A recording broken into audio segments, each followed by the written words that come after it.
అందరికీ నా హృదయపూర్వక నమస్కారాలు. నా ప్రకాశం జిల్లాలో ఈ ప్రెస్ మీట్కి ముఖ్య కారణం, ప్రకాశం జిల్లాలో జగన్మోహన్ రెడ్డి గారు వైఎస్ఆర్సీపీ నాయకులు నాకు ఛాలెంజ్ విసిరారు.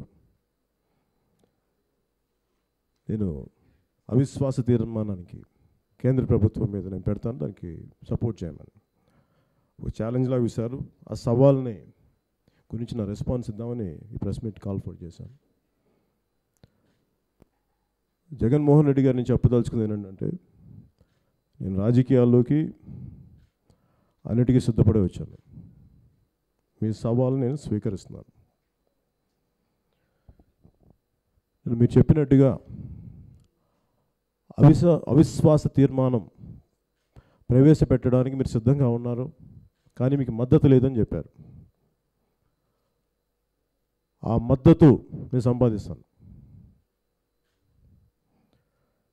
దానికంటే ముందు నాకు మీరు చేయవలసింది ఒకటే, పార్లమెంటరీ ప్రొసీజర్స్ అండ్ గైడ్లైన్స్ ప్రకారం ఒక్క ఎంపీ కూడా మూవ్ చేయొచ్చు. వన్ సింగిల్ ఎంపీ కూడా అవిశ్వాస తీర్మానాన్ని మూవ్ చేయొచ్చు. మీరు ఫస్ట్ మూవ్ చేయండి. ఇప్పుడు ఇంకా కోర్టు, మన పార్లమెంట్ సభా వ్యవహారం నడవట్లేదు, కానీ ఇంకా పార్లమెంట్ సెక్రటరీ జనరల్ ఉన్నారు. వారి దగ్గరికి వెళ్ళి నేను ఇట్లాగా 5వ తారీఖున కేంద్ర ప్రభుత్వం పైన, కౌన్సిల్ ఆఫ్ మినిస్టర్స్ పైన అవిశ్వాస తీర్మానాన్ని ప్రవేశపెడుతున్నామని మీరు చెప్పండి. మీరు ప్రవేశపెట్టండి. కుదిరితే రేపే మీరు కానీ మీకున్న 5 ఎంపీలు, మిగతా ఎంపీలు ఆయన తీసుకెళ్ళిపోయానంటున్నారు కదా టీడీపీ, మన చంద్రబాబు గారు, మీరు వాళ్ళని పంపించండి. 4వ తారీఖు నేను వస్తాను. 4వ తారీఖు నేను వచ్చి ప్రతి ఒక్క సిపిఐ, సిపిఎం, బిజు జనతాల దగ్గర నుంచి, ఆమ్ ఆద్మీ దగ్గర నుంచి, కాంగ్రెస్ పార్టీ నుంచి, తెలుగుదేశం నుంచి ఎవరైతే సంసిద్ధంగా ఉన్నారో వాళ్ళందరి మద్దతు నేను సంపాదిస్తాను. కానీ ముందు మీరు ప్రవేశపెట్టండి దీంట్లో. ఒకవేళ రేపు మీకు ఇబ్బంది ఇంకా నేను ఆలోచించుకోవాలంటే 4వ తారీఖు పెట్టండి. అది 5వ తారీఖు రావాలి. 5వ తారీఖు అవిశ్వాస తీర్మానం పెట్టగానే లోక్సభ స్పీకర్ ఏమడుగుతారంటే, ఇలా మన మెంబర్ ఆఫ్ పార్లమెంట్ అవిశ్వాస తీర్మానం పెట్టారు, దీనికి ఎంతమంది మద్దతు ఉందని చెప్పి క్వశ్చన్ అవర్ తర్వాత దానికి 50 మంది ఎంపీలు లెగవాలి. 54 కాదండి, 50 మంది సరిపోద్ది. ఈ 50 మంది ఎంపీలు ఎందుకంటే ఆల్రెడీ చెయ్యాలి. ఆల్రెడీ మీరు తెలుగుదేశం పార్టీ మీరు కమిట్ అయ్యారు. 2 పార్టీలు, మీ ఇద్దరు కలిపి 25 ఎంపీలు, అక్కడే 25 ఉంది. మొన్న ఈ మధ్యన కవిత గారు కూడా మన ఆందోళనకి సపోర్ట్ చేశారు. టీఆర్ఎస్ ఎంపీలు ఉన్నారు. అలాగే గుంటూరులో మన జూన్లో రాహుల్ గాంధీ గారు, అఖిలేష్ యాదవ్ గారు, ముస్లిం లీగ్ నుంచి చాలామంది వచ్చారు. మేము సపోర్ట్ చేస్తాం మీకు అని. వాళ్ళు చేసి తీరాలి. ఇప్పుడు వాళ్ళ సపోర్ట్ అడుగుదాం. అది కానీ చేయగలిగితే, ముందు మీరు పెట్టగలిగితే వీళ్ళందరి మద్దతు ఎలా సంపాదించాలో నేను సంపాదిస్తాను.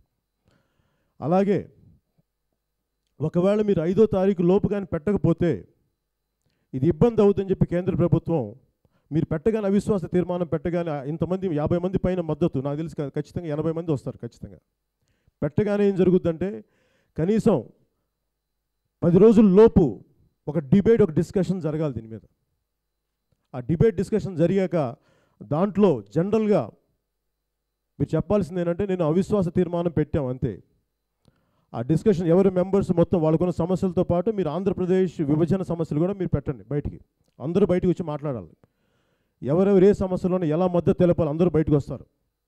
మీరన్నట్టుగా తెలుగుదేశం నా పార్ట్నర్ అంటున్నారు కదా, అది తెలుస్తే వాళ్ళు కూడా ఎలాంటి వ్యక్తులు. మీరు అవిశ్వాస తీర్మానం పెట్టండి, వాళ్ళు ఎంతవరకు నిలబడతారో అది కూడా చూద్దాం. మీకు నేను అండగా ఉంటాను. అఖిల పక్షాన్ని నేను తీసుకొస్తాను. సిపిఐ, సిపిఎం, ఇంకా నేను కావాలంటే కర్ణాటక కూడా వెళ్తాను, తమిళనాడు వెళ్తాను. ఎంతమంది ఎంత విభజన, ఎంత అన్యాయం జరిగిందో వాళ్ళందరి గురించి వివరించి నేను మీకు మా మద్దతు తెలుపుతాను. ఒకవేళ మీకు ఇబ్బంది పడి మీరు భయపడితే మీకు అండగా మేము ఉంటాం. ఇది మనకి తెలుగు జాతి సమస్య, ఇది ఒక మీ పార్టీ సమస్య కాదు. అందుకని పార్టీలకు అతీతంగా మీకు పవన్ కళ్యాణ్, జనసేనతో పాటు అఖిలపక్షం ప్రతి ఒక్కళ్ళు మీకు మద్దతు ఇస్తారు. మీరు చేసే క్రెడిట్ మీరే సంపాదించండి, నాకు చాలా సంతోషం. కానీ మీరు ఇనిషియేట్ చేయాలి. ఇది తెలుగుదేశం పార్టీ చేస్తా లేదంటే వాళ్ళు నా పార్ట్నర్ అయితే నేను చెప్పగలిగేవాడిని. పార్టీకి నా సంబంధం లేదు, నేను వాళ్ళకి మద్దతే తెలిపాను. అది దయచేసి మీరు గుర్తుంచుకోండి. ఒకవేళ మీరు చేసి ఆ క్రెడిట్ మీరే సంపాదించండి, ప్రజల్లో మీకు చాలా బలంగా ఇంకా పెరుగుతారు, బలమైన నాయకులుగా.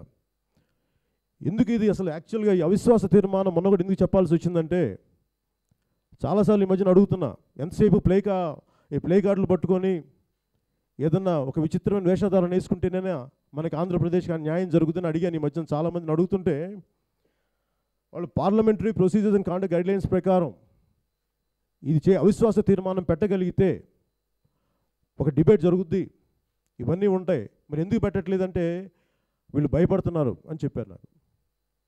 అది నిజంగా భయమా కాదా అని చెప్పి వరుసగా మీరు ఈ మధ్యన వైఎస్ఆర్సీపీ కానీ టీడీపీ కానీ చూస్తుంటే ఇది నాకు అనిపించింది, ప్రజలు కూడా అనిపించింది, మీరు కేంద్ర ప్రభుత్వానికి భయపడుతున్నారని చెప్పేసి. ఎందుకంటే ప్రధానమంత్రి గారు రాగానే వైఎస్ఆర్సీపీ నాయకులు వాకౌట్ చేయడం, అలాగే మిగతా వాళ్ళు టీడీపీ నాయకులు కూర్చోవడం, ఇవన్నీ ఏంటంటే సందేహాలకి, ప్రజలకి అనుమానాలు దారితీస్తుంది. వీటన్నిటిని దృష్టిలో పెట్టుకొని ఇదే ఆఖరి సెషన్, ఇది తర్వాత ఎలక్షన్స్ వస్తాయి, మళ్ళీ నెక్స్ట్ సెషన్ ఉన్నా కానీ అది వేరే వాటికి కేటాయిస్తారు. బలమైన సెషన్ ఇదే, బడ్జెట్ సెషన్. దీంట్లో న్యాయం జరిగిందా? ఆంధ్రప్రదేశ్కి న్యాయం జరిగింది, ఇంక తర్వాత పోయింది.